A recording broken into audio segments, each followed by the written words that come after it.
Un'inchiesta sul tema dei PFAS che ripercorre le tappe di quella ferita ambientale non ancora rimarginata che ha portato alla sentenza di condanna nel giugno 2025. Una narrazione che parte da lontano per una vicenda che ha segnato il territorio veneto, vicentino in particolare, coinvolgendo oltre 300.000 persone. Un tema, quello dell'inquinamento da PFAS, che nel libro di Laura Fazzini, secondo volume presentato della collana Ecovisioni in collaborazione con Media Nord-Est, curata da Andrea Ferrazzi per Marietti 1820, viene definito un disastro annunciato. Tema della contaminazione che attraverso storie e protagonisti torna a galla prepotentemente anche al fine di spingere le istituzioni a trovare le soluzioni idonee. È una storia che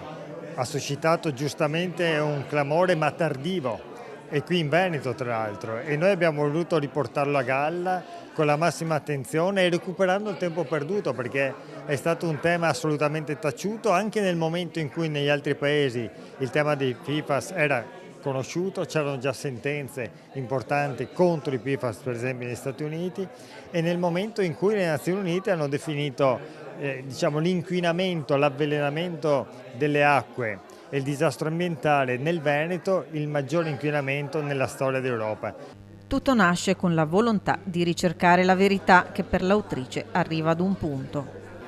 Il punto è quello che consapevolmente il Veneto e il Piemonte sono inquinati da rilasci industriali, che i cittadini sono vittime ambientali, che la politica non ha fatto abbastanza e che il giornalismo ambientale aiuta a tutelarsi e a cercare nuove strade per migliorare la situazione. Tema che per anni ha visto impegnate le mamme no PFAS in prima linea, che continuano la loro battaglia in attesa della bonifica. Il nostro scopo è proprio quello di informare le persone in modo che si sentano coinvolte e diventino sempre più consapevoli